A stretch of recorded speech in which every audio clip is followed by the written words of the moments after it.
Thank you. So we left Kim's name on the presentation. She couldn't be here today, but for City of Lacey, she's the representative for all things water. She manages the stream team activities, and we are going to do this presentation again this Sunday for the full congregation, and Kim will be here then. So we wanted to leave Kim's name up there, and she will be back with us this Sunday. So Wendy and I are going to talk to you about kind of the big picture water, kind of the types of water that we talk about in this community, and then as Margie said, we'll talk about some ways you interact with those systems and how you can help conserve water, save water, and also protect our water resources and why that's important. So we'll go ahead and get started with the questions. While I want you to hold your questions, I have questions for you, a little interactive. So true or false? The water you drink today is the same water the dinosaurs drank millions of years ago. So for these questions, I'm going to let you just shout it out. Does anyone have an idea what's the answer? True. Yes. Yes? All right. It is true. It is. So the point that we want to really make here, I'm actually going to skip ahead a slide. The water resources on Earth are just really limited. We have lots of water. We're the blue planet, right? But so much of the water on Earth is tied up in the oceans. It's salt water. It's not drinkable water. Even some of our fresh drinkable water resources, those are tied up in ice and glaciers. So when we look at the ratio on Earth of available fresh drinking water, that percentage is pretty low, just 3.5% fresh water. And when you break that down even further, it's even more limited what we have. So I'll go back now. Why is it the same water that the dinosaurs drank? Those water resources never go away. They get used in the system, cleaned up, and then kind of sent back through the water cycle. So this may be taking you way back to grade school. Is this giving anyone flashbacks to their elementary science school or middle school science teacher? So the water cycle, really the basics. I think that the takeaway here is the water cycle, it cycles. So the water might get rained down from a cloud, it might get used, maybe drank by a dinosaur, but ultimately it all comes back around. It doesn't go away, but we don't get more of it either. So that's kind of the idea we're really wanting to talk about today is there's only so much water. So we really want to do our best as we interact with water in our daily lives to keep it clean and not to waste any of it. So what does this look like today? So this is a graphic we had done we do a lot of education programs for students. At the Science Center, we bring in students and talk to them about these same concepts. So we had this drawing done of today's urban water cycle. So the ways that water moves through our built urban environments.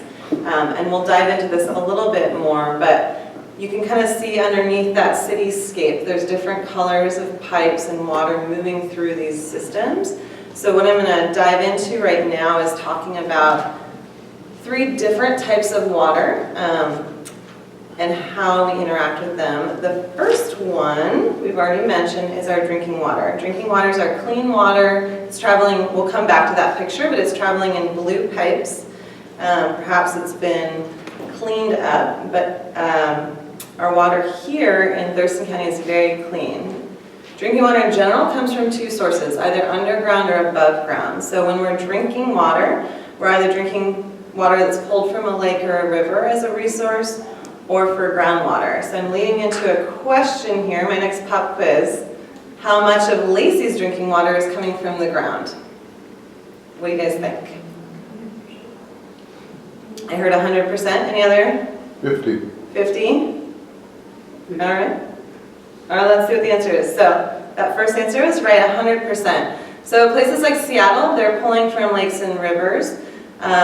But here in Thurston County, not just Lacey, but the whole county is drinking from the groundwater.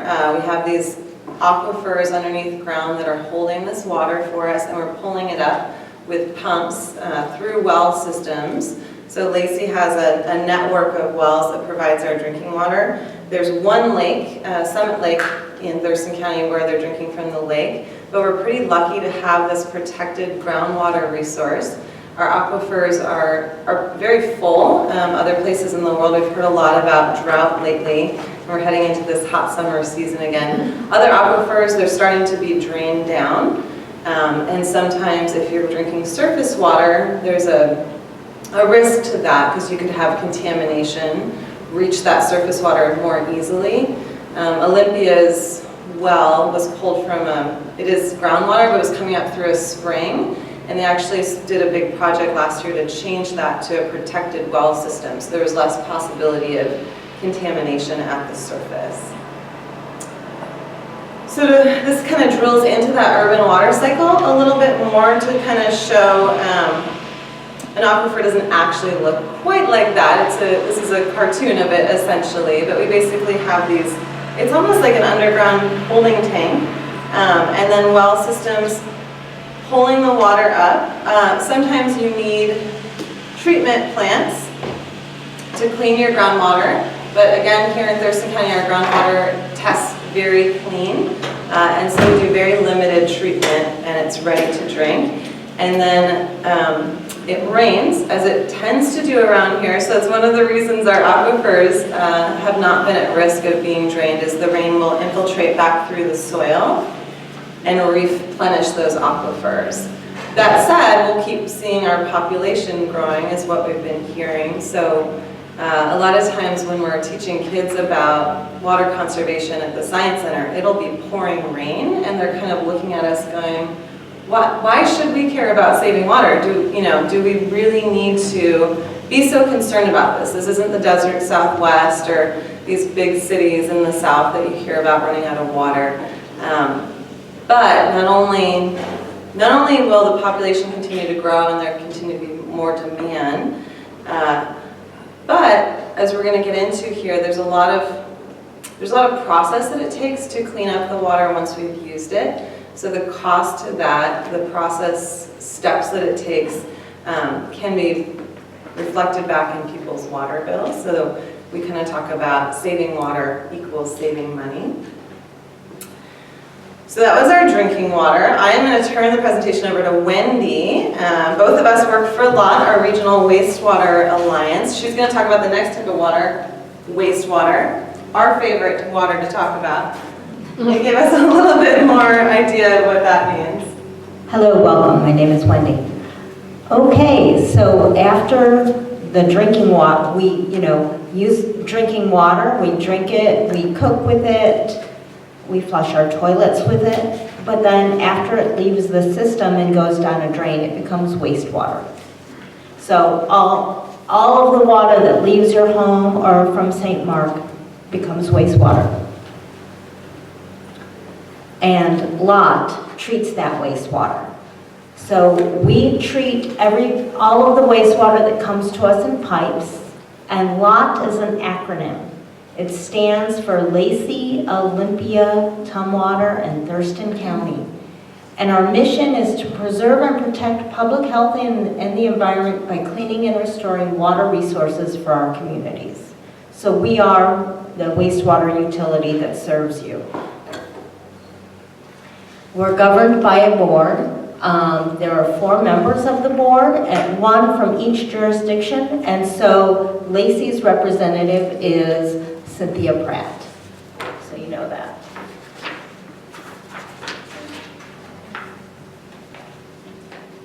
So we serve the urban growth area, so we have 120,000 people that we serve. But the total residential population is 170,000, approximately. Where do you think, what's happening to this sewage from the remaining 50,000 people? Guys have any guess?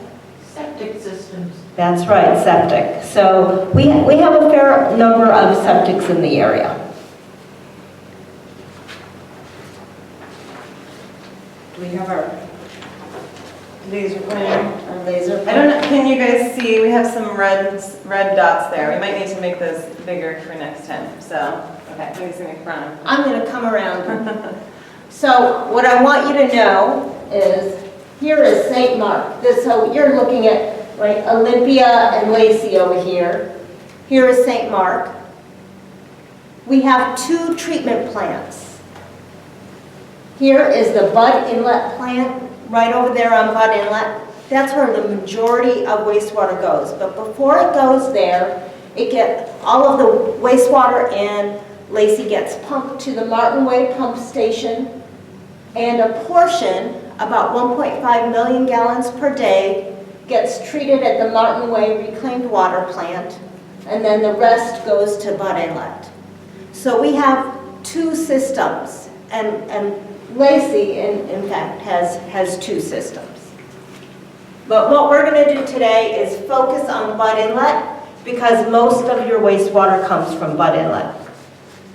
Or, excuse me, most of your wastewater goes to Bud Inlet.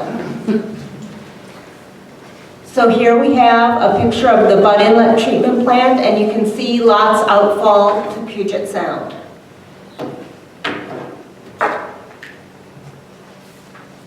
Now this shows us how Lot cleans wastewater. Now this is a very busy slide again. I'm going to come around so I can point to things for you.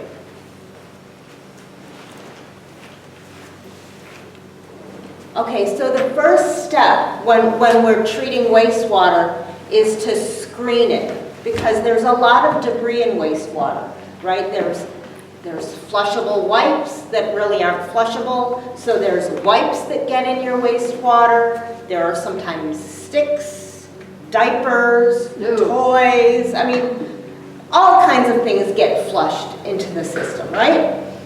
So the first thing we do is we screen it. So that's called trash and grit removal.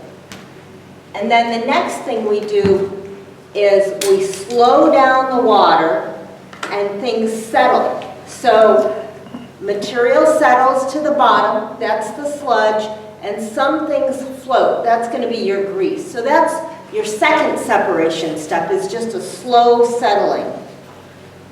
And then we use helpful bacteria. Those bacteria take the wastewater, and they basically use it, they eat it, and they make more bacteria bodies.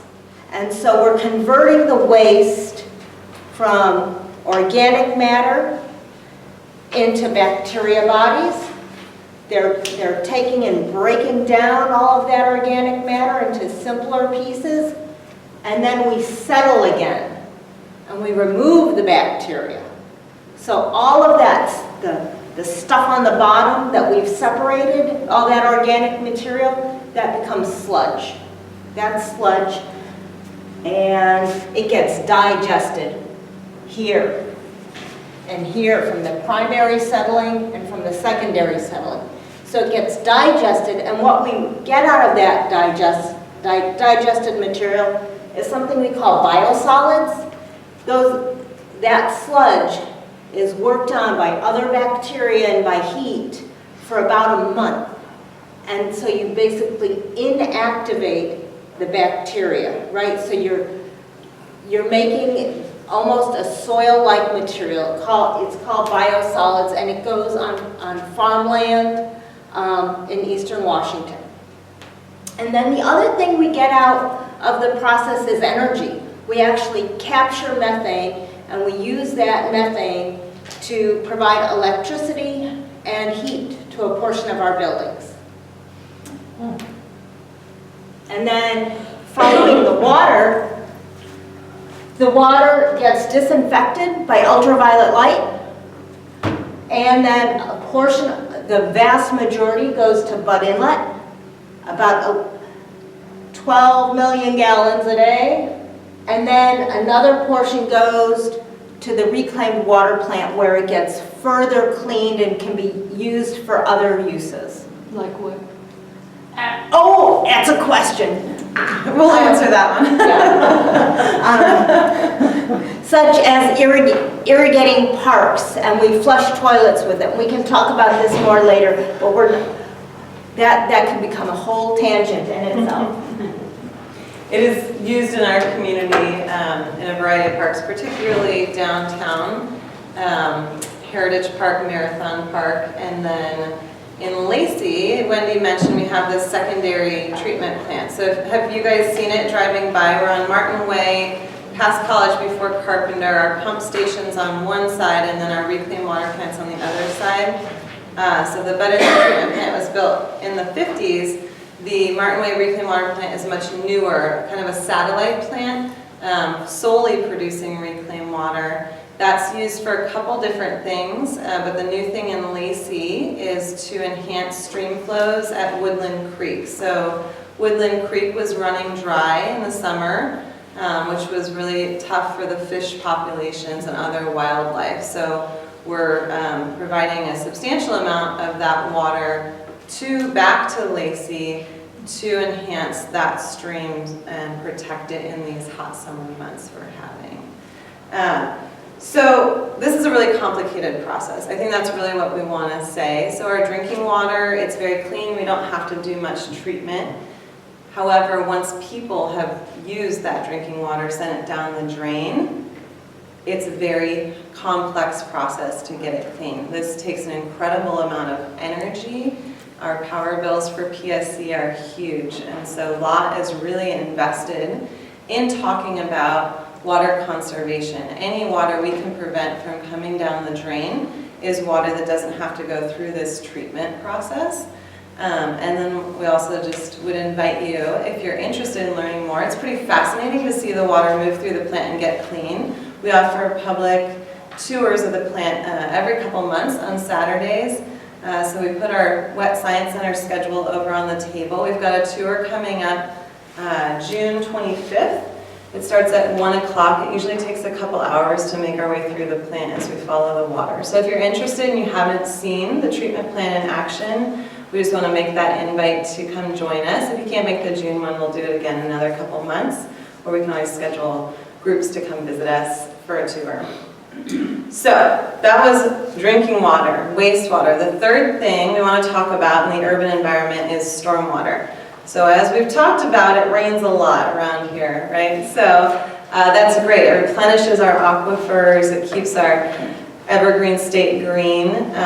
But with rain can come some issues and some ways we can all help protect our water resources again.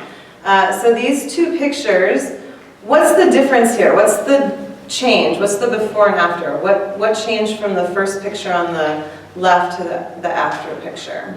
Do you see something different? Runoff. The trees are gone. The trees are gone. What's in the place of the trees? Asphalt. It's kind of small, I know. So we've built things. There's a little car there. There's a house. And what that really means is we've taken away what we call permeable surfaces, soils, where the water can trickle down and replenish our aquifers.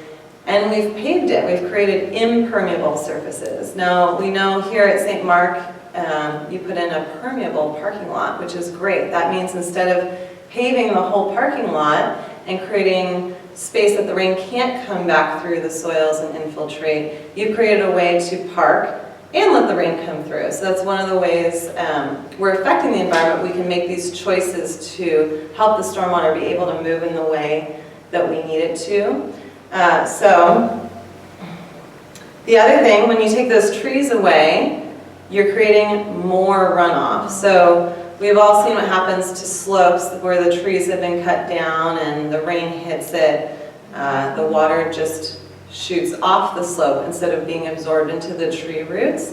So one of the big difference in this built urban environment is also that there's more water moving off the land. And we're all so lucky to live so close to Puget Sound and our local waterways here. But our stormwater now moves pretty quickly straight to Puget Sound. So it rains, and instead of hitting the ground or a tree, it's hitting things like our roofs, our driveways, our streets. And it's so easy for stormwater to pick up any pollutants that are in its pathway. So a couple things you can think about at home, talk to your neighbors about perhaps, are the things that the rain picks up. So what are we using to fertilize our lawns? Are we using too much of it? Can we use natural fertilizers? Can we use natural pesticides, herbicides in our gardens, on our lawns. How many of us have pets? Now, this is one of our favorite pictures. I don't know if you can see it. How many of our dogs help us out with picking up their poop, right? Not any I've ever met. An incredible amount of germs, fecal coliform, comes in every pile that our dogs leave behind. So we really ask people to be responsible pet owners. We give away free rolls of doggy bags at the Wet Science Center for this reason, this stormwater runoff reason. We're starting to see more and more stormwater retention ponds or treatment ponds around the community, especially with our new development. What that does is holds the water and kind of settles out some of that stuff. But the majority of our stormwater, it hits these impermeable surfaces and goes straight out to Puget Sound. No treatment whatsoever. So where we've treated drinking water, we've treated wastewater, there's no treatment for stormwater. So whatever it picks up, it's taking with it in its part of the water cycle. Sorry, the last one here, it's showing our driveway. So if you're driving a car that maybe develops an oil leak, and that leak is hitting the impermeable surface, that'll get picked up too. We actually recommend that people go to commercial car washes instead of washing cars at home, because those commercial car washes are treating the water that comes out of the wash process and cleaning it up. If you do like to wash your car at home, we recommend doing it on a lawn or some other surface. Soil itself provides some level of treatment. So versus being on pavement and having that water go straight to a storm drain, that does help protect it. When we were showing the map of where our facilities are for wastewater treatment, the storm drains in downtown Olympia are old enough that they are tied into the wastewater system. So we do get some stormwater in the community goes through the lot treatment, but that's a very small proportion. So back to our big map. So we've talked about these three different types of water, how we use them, how that water comes in and out of our lives. So I'm going to come around as well and kind of point out a few of these pipes in more detail. So we said the blue pipe's drinking water. So we have these aquifers underground. We're pulling up water. Maybe we're storing it in a water tower. We see a lot of those in our community. And then it's getting piped to our houses and businesses and all of our commercial places we're using water. If you're out in a more rural area or a community that has community septic and wells, maybe you have a well in your backyard or for your neighborhood. And then the green pipes are the stormwater that we just talked about. So some of them are going to be tied into the treatment plant, which is this building right here. But, oh, I'm sorry, I said the wrong one. Black one is stormwater, I apologize. So some of them are going to come right off the streets and go straight out maybe to Woodland Creek or whatever your nearest water body is. A few of them might be tied into the system, but green is for the wastewater. So coming out of all of these buildings, coming through the lot plant. And then purple is the color for reclaimed water. So if you're out in our community parks and you see purple pipes, pumps, grating, it's a good sign that reclaimed water is being used in place of drinking water. So again, we're just sort of thinking about what did the system look like before all this infrastructure was built, and now look at all of this system we built. You may have noticed the streets torn up recently around here for sewer repair. We just drove down and it said sewer repair on College. So both the city of Lacey, all the cities, and then Lot own miles and miles of pipeline and various pump stations. There's a lot of infrastructure built into maintaining all of these water systems. So that said, how can you help save water? Both when you're at your home or if you're here at the church. And we're going to go through a couple different scenarios. Our outdoor use and indoor use, that comes into play here at the church as well. And then in terms of wastewater, how many of you are on sewer? Do we know? Or sewer? And is anyone on septic who's in the room? Okay, so we've got a good mix of both. So septic is essentially a small wastewater treatment plant in your yard or your neighborhood. The difference being that the upkeep and the care is on the responsibility of the homeowner rather than a regional system. So we're going to talk about some of the programs that both Lot and Lacey provide to help you save water. And there's some rebates available whether you're on sewer or septic. But first, a quiz. So we're going to talk about outdoor water use first. So you can read that, but how much water are Lacey customers using on average winter day? High or low number there? What do you guys think? 1 million. 1 million? All right, let's find out. 5 million. Okay, so that's a winter day. And think about what's the difference between summer and winter water use? Because your next question is how much water are we using on a summer day? What do you think? I didn't hear it. C. C? 17.2? Let's take a look. So not quite as high, which is good, but definitely significantly higher than our winter use. What's the difference? What are we doing in the summer that we don't do in the winter? Watering. We're watering, right? We get all that lovely rain in the winter. We don't have to worry about our watering, and then it gets to summer, and like right now, we're starting to see we enter these dry summer conditions. We want to keep our lawns and potted plants and gardens well watered. So pretty significant difference from summer to winter. And so for Lacey, to help with water conservation and to manage the water resources we have, you're probably already aware that there's a specific schedule.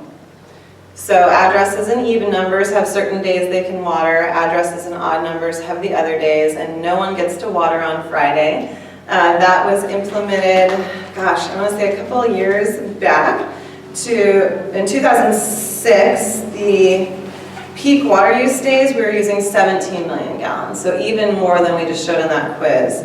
Now, by 2015, our peak on July 4th, everyone's got the holiday, they're home taking care of their gardens, we're down to 14.5 million gallons. So this implementation of this back and forth watering system has really helped the community of Lake City to conserve our drinking water resources.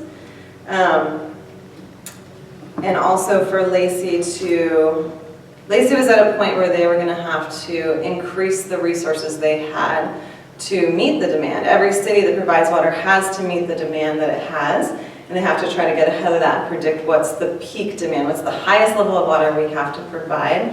They were at a point where they were asking themselves at the city, do we have to build more of that infrastructure to provide water to all our customers, or can we as a community come together and do some serious water savings and delay having to build out those facilities, which again, those costs always come back to you, the citizens, the ratepayers. And so this has been a pretty successful implementation over the last several years.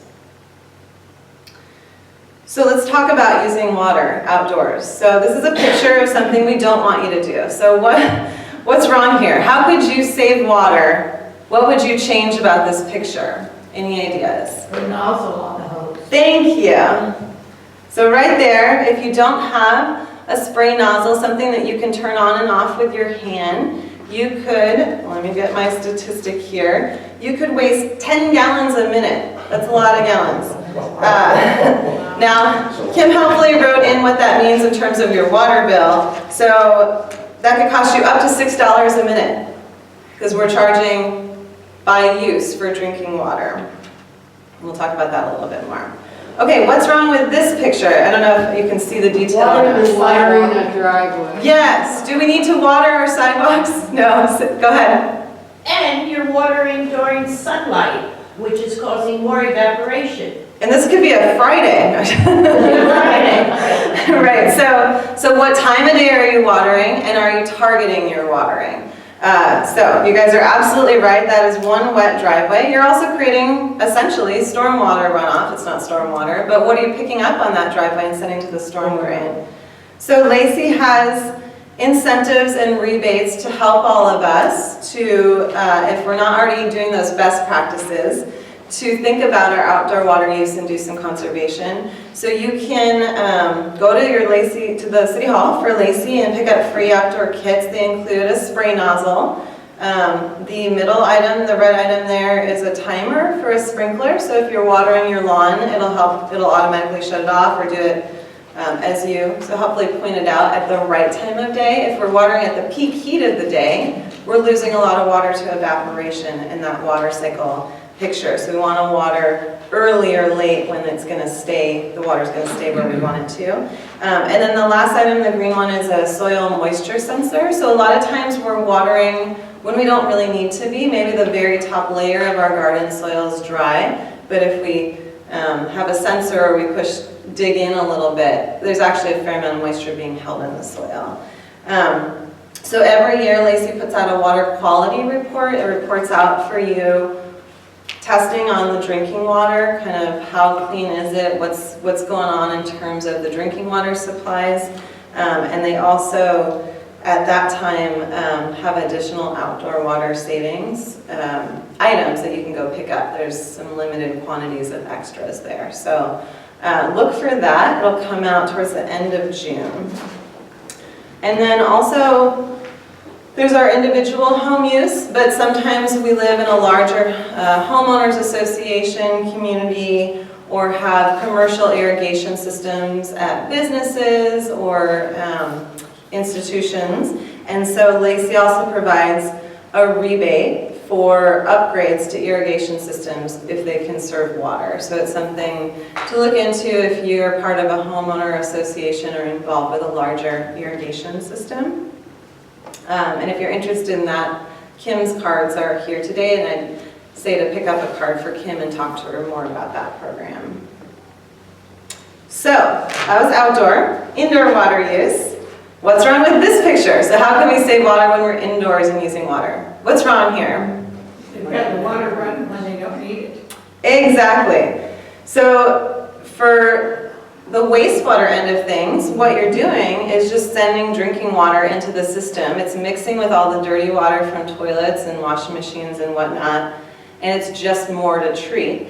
And you're wasting our drinking water resources, which also equal energy use and cost to you paying the water bill. So this is sort of one of the main things we talk to kids about, especially to turn off the water while you brush, and that can be true in the shower as well. I think most of you saw we put 5-minute shower timers on the counter for you. So if you have a water waster in the house who takes a long shower, you can take the 5-minute timer home and see if they can meet the challenge of a 5-minute shower. It's tough, but maybe they're at 20 minutes and they can bring their time down to 10. Every minute counts. Okay, what's wrong with this picture? Yeah. And how could you save water? I couldn't find the picture I really wanted, which was a not fully loaded dishwasher, so I found this one with the dog instead. So the answer is not to have your dog lick your dishes clean instead of running them through the dishwasher. But what I really wanted to show here was to make sure that you're running full loads in the dishwasher, in the washing machine. We're lucky today, a lot of our appliances are a lot smarter than they used to be, or than us. So a lot of the new washing machines sense the size of your load, and a lot of dishwashers have settings to do, a half rack or something like that. But as smart as our appliances have become, we still need to make good choices when we're using them. So this one's all about filling the load and maybe watching what the dog's doing too. So here in Lacey, one of the other ways, this kind of goes back to outdoor conservation, but one of the ways Lacey's incentivizing thinking about water conservation is that they put in a tiered water rate system. So our drinking water is metered as it enters our house, and so Lacey's tracking how much each household is using, and your rates are based on your use. And that includes when the faucet's just running while we're brushing our teeth, right? So tier 1 is kind of tiered for the average home, your average indoor use. But this is a good time for us to be doing these presentations because we're entering the summer months, we're looking at 80-degree days in our gardens, and we're going to start using more water outdoors. So tier 2 is maybe more likely where you're at if you're using water outdoors. Basically, the rate structure is set this way to encourage folks to think about that outdoor water use in the summer. And it goes back to those tips we were saying. Can you water at a certain time of the day so the evaporation won't take the water away? Can you not water your driveway but focus on your gardens, those types of things? So it incentivizes the idea that we should be all thinking about our water use.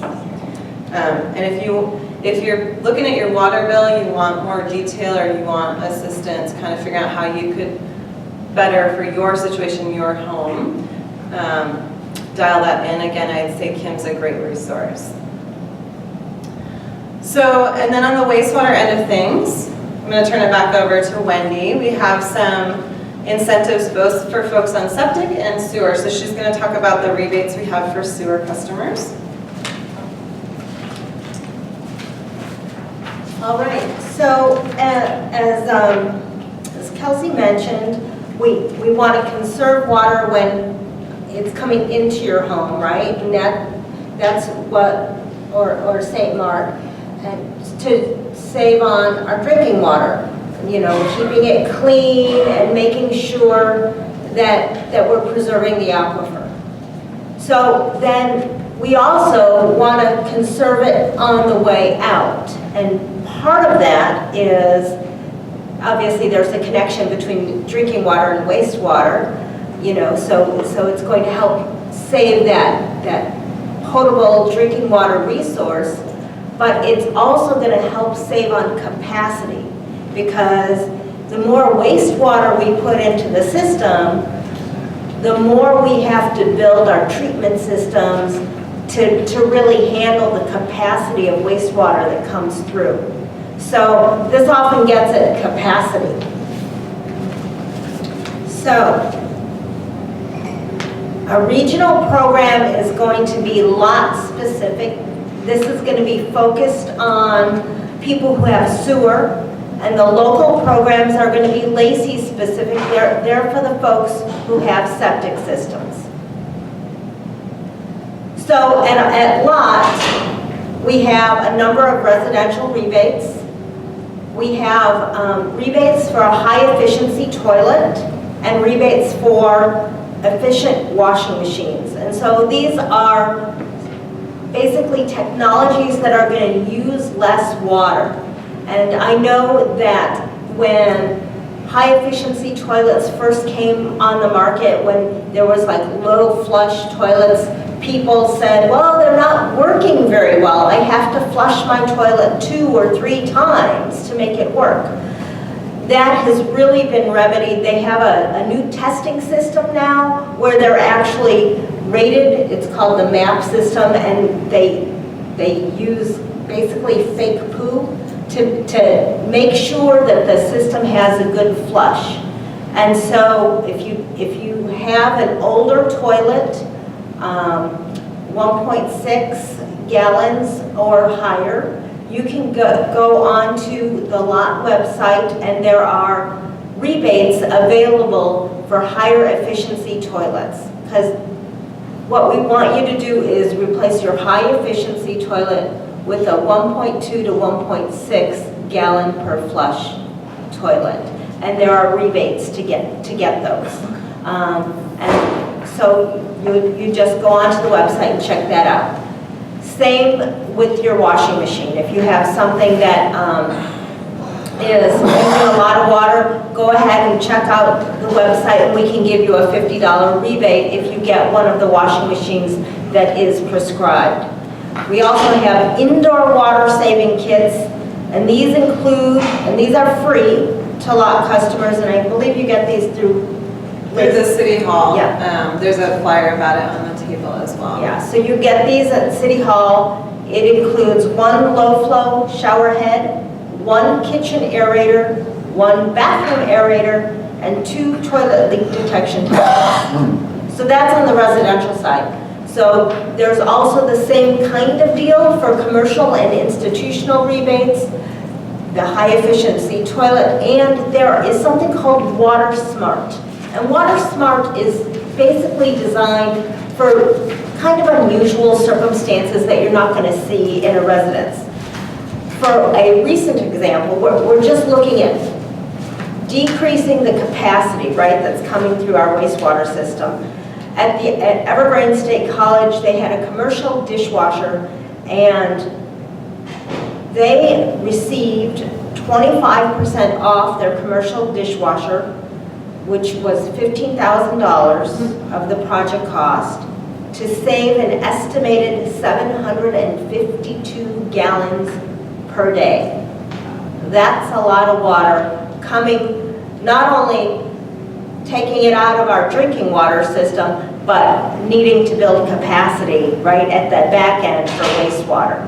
So that was a water smart program that we were able to do for an institution. And so if you see something like a dishwasher or an ice machine or something, an institutional water guzzler, you might think about that, and you can call us up and we can see if there's a kind of a water smart way to help out. So now we're going to go back to the Lacey programs. And the Lacey program it's really for people who are on septic, and in many ways it mirrors what LOT is offering, right? So there are free water wasting toilet replacements. So Lacey provides a free high efficiency toilet to replace the older ones that use 3 or more gallons per flush, and a $50 rebate for Energy Star washing machines. So, and Kim gave me this note, so Lacey gave out almost over 80 toilets last year, and that saved 1.4 million gallons of water. So you kind of think, how much water is a toilet really using? It's actually the appliance, essentially, using the most water in our homes. We flush 3 to 5 times a day per person. So that savings, bringing the water down by half per flush, can really add up. And we did a toilet inventory with Margie here at the church. We looked at every single toilet, and we've got some ideas. She'll talk a little bit about that, but we could certainly upgrade some of the toilets here at the church. We think some of them maybe have been here since the beginning, right? So, I think good. Well, and then Lacey also has the free indoor water saving kit with the one low flow shower head, the kitchen and bathroom aerator, and the 2 toilet leak detection tablets. So you can get those also at Lacey City Hall. So regardless of whether you're on sewer or septic, you can get that. Every drop does count. We hope that this has given you a good overview of your water system and of kind of potential ways to help conserve water. If you have questions, your Lacey contact is Kim and your LOT contact is Kelsey. Thank you so much, and now we're going to turn it over to Margie. Can we do questions first for Wendy? Sure, and, yeah. And for Kelsey? I want to make sure we have enough time for Margie, but yeah, please, any questions that we didn't cover? Anything on your notepads? Go ahead. Clarification. Yeah. Which agency does the water wasting toilet replacement for septic? Thank you. So for if you're on septic and you're interested in replacing toilets, that's going to go through Lacey, and the program is different. For septic customers, they offer a toilet. So instead of going to the store and selecting something, they have a couple of different models you can choose from. The qualification there is that you need to be replacing a 3-gallon flush. So it is those higher gallon per flush older models. And they have lots of great information on the Lacey website about that. Go ahead. Can you, if you live on a lake, can you water your lawn with lake water? That is a good question. I don't know if I know the answer. Most likely, I'm guessing the answer is no, but it's worth either posing that question to Kim, or I don't know if you have a homeowners association on the lake. Sometimes you can pull irrigation resources from a local waterway, but a lot of time there are restrictions on that. And I have Kim's cards are on the table too with her email as well. Yes? I gotta figure out how I'm gonna phrase this without it sounding really crazy. We're ready. Ready? You strongly suggest picking up dog poop. Thank you. Okay. Putting it in plastic bags. Yes. And then putting it into the garbage. Yes. Correct? And then the garbage goes to a landfill. Right, In the plastic bag. right. Then over a long period of time, it eventually disintegrates, okay? I think I know where your question's going. mine gets even bigger, horses, Ah, okay? We keep a manure pile that we add to every day. Recycle as much as we can for gardening use, because if you're not using non-organic dewormers and other things on your horse, there's going to be nothing really in that other than the normal bacteria. yes. But all of it isn't used, so it does sit there, rain falls on it, and it permeates back or percolates back into the ground. So to me, it's more negative to gather up dog poop, put it in a plastic bag, put it in the garbage, it's hauled off and disintegrates over a very, very slow period instead of letting it disintegrate back into the soil on your own property. Right. If you're out walking your dog in public, I fully support that, okay? But, so. So what's the difference? So, and the question is sometimes phrased as, why can't we compost our dog poop? Yeah. Or, If you're not giving your dog any, bad chemicals, go ahead. So that is part of it. So what are we feeding our dogs? What kind of medicines might they be taking versus what's a horse's diet? Usually it's just straight grass or, some other feed that's. Well, we deworm them all the time. Right, so they are getting some medicines. Right. So dog poop in particular, the fecal coliform counts are huge. And so part of that does go back to the diet. We are feeding dogs processed dog food with a lot of stuff in it oftentimes in the medicines. So in turn, people ask, can I compost it? The answer is it's very difficult to compost it to a level that's safe to get all those germs out of there. And so the right answer for dog poop is to send it to the landfill because of how much is in there. The other piece of that is the amount of dogs we have and how close we live to waterways here in the Puget Sound region. We are one of the highest levels of dog ownership in the country when they've surveyed for that, and we, for the most part, all live incredibly close to our waterways, so it becomes more critical here with the amount of rain that we have coming down, how many dogs we have, and how close we all are to that stormwater outfall. For horses, we tend to reuse that poo, that fertilizer, because it does have less stuff in it, volume-wise, in terms of what's coming out.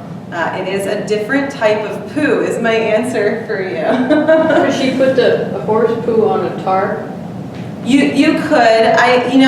No one's asked me that specific question about is there danger in terms of stormwater hitting piles of horse manure. So I don't know if it poses more like a threat, I guess. I would, from previous work, I would say if you have a manure pile, you want to treat it.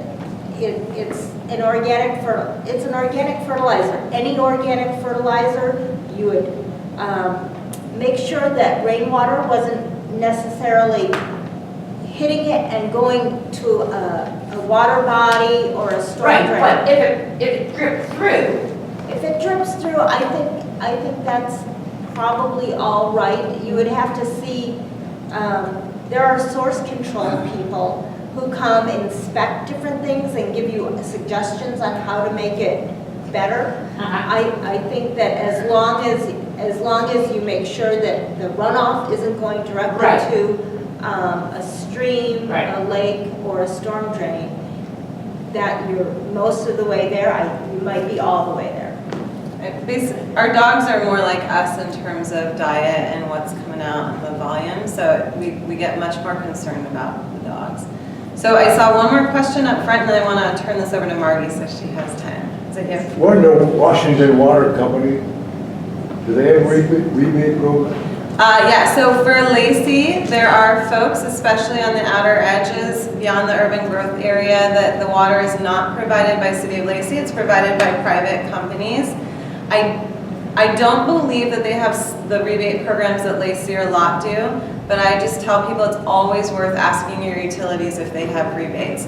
PSC, our energy company, has a whole bunch of rebates. They have a matching one for washing machines, and you'd qualify for both. I don't think that the local private water companies do, but it's worth asking. And also the more, even if they don't, the more people that ask, the more likely they are to consider something like that. All right, so let's turn this over to Margie. She's got some fun information about the church, which has an interesting, I didn't mention it yet, but an interesting double source of water. Right?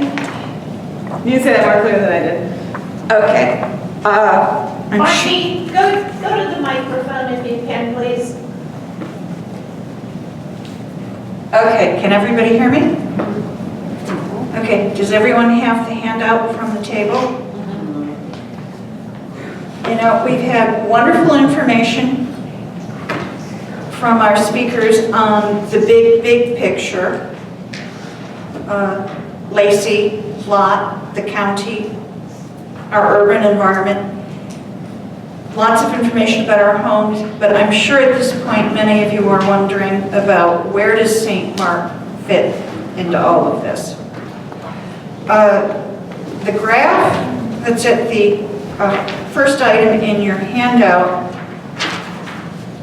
this is the total gallons that this facility has consumed over the past 2.5 years, and KIC is now tracking this. And I asked Pastor Eric one day his best estimate of when Clean Kids comes online, how many additional gallons per month. And, you know, we won't know until Clean Kids is actually up and running, but best guesses at this point are between 18 and 20,000 additional gallons a month. So when you factor that into this, once Clean Kids is online, we are on track as a facility to consume 500,000 gallons of water a year. Does that number make anybody stop and pause? It sure made me stop and pause. The other piece of the water infrastructure is the stormwater, and that's the second sheet. Stormwater is a fixed line item on your bill. When you look at your monthly bill, it's going to be the same amount for the 12 months of that year. But the rate is set by the city of Lacey. And as you can see by that last column over to the far right, we've had a 9% increase 3 years in a row. So going forward, we need to look seriously at how can we better manage our stormwater runoff system to possibly lower this line item cost, because this is the single most expensive line item on the bill, which coincidentally is the next sheet in your handout here. What makes the bill for St. Mark unique is we have 2 water meters. We have one for the facility itself, and then a second meter that is exclusively for the community garden. So what that means is we have 2 very different accounts, and they're on different tiers of that nice tier slide that was shown. So because they're on different tiers, there's different costs associated with them.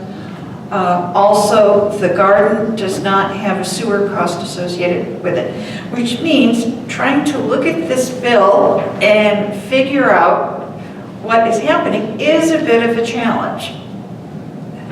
I have, if anybody is interested, I have a little sheet that I printed off from the City of Lacey website that explains in more detail what the different codes are. So if you're looking on the left side, each line item is preceded by a code like WW, WR, SWIR, etc. And some of these lines appear to be duplicates, but they really aren't. It goes back again to the fact that we've got 2 water meters. In essence, 2 different water infrastructures in the facility itself. And I'm happy to answer any and all questions about the bill or the consumption figures. And this is something that KIC is going to be tracking as we move forward. And since we created the little graph, it's now in its third or fourth iteration, but every now and then a little blip pops up. And because we're now tracking it, we also have been asking questions about what could account for the blips. Usually it's something like a running toilet or a running faucet that wasn't caught until days later. Or leak. Or a leak, yes. So the fact that we're closely tracking overall gallon consumption, when there's something that appears to be a little bit off, we try and get on top of it right away and get it resolved. Okay, now we have a complicated water infrastructure. So I'm going to put this in the form of a quiz. This is the last sheet. And we'll go through these, and teams are encouraged in answering some of these questions. And we have prizes as well on some of the bonus questions. So let's start with the basics. And let's start with the most basic question of all. At your home, there's an incoming water line. How many incoming water lines do we have at St. Mark? Margaret, do you want people to write on their paper, or are we? Just speak up and join the fun. So Doug? I heard. At least two, because there's one for the garden and one for the building. Yes. That's it. So that's the answer. The correct answer is we have two separate incoming water lines. So, and we brought some reusable water tumblers for the person who shouts out the right answer, which we have. So and I believe you named the locations as well, Dot. One is coming in from College Street, and that's the water line that supplies the sinks, the toilets, everything inside. And then the second water line is coming into the back and supplying the garden. Okay, number 3. This is a fun one. How many hot water heaters? 3. Beth, you're waving your hand. 4. 5. I thought the answer was 4. Do you know one that I don't know about? More than I thought there should be. We had insider information. I'm sorry, what's this? I had insider information. We heard 4. Who shouted out 4? Well, I cheated though because I already knew. Okay. So we have to give them How about faster you for a back. really great try? Yeah. For being close. okay, now here's the bonus one. Name their locations. Ooh. 4 hot water heaters. Where are they located? Sacristy is one. Attic. What? Attic. Attic in the Ed building, that's 2. Kitchen. Be a little bit more specific? Underneath the sink in the kitchen. Yes, inside a cupboard, that's 3. Custodian's closet. And the custodian's closet is 4. So So our that's- team winners. Karen. No. Clap her. Give it to Karen. Give it to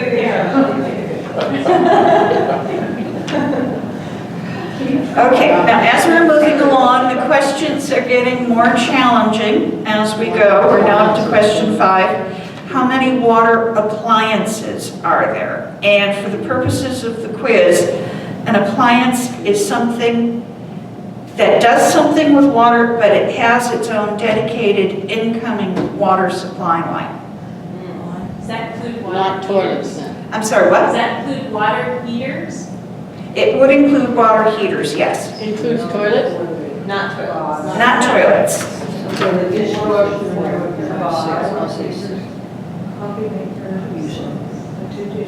There's these 4. Well, there's the hot sinks, the sanitizer. Oh, the water fountains. Dishwasher. Okay, does anyone have a number yet? We're still working on it back here. 9? We say 7. The counting is a go. 10. Just because. Okay. 7, 9, 10, 11, all incorrect.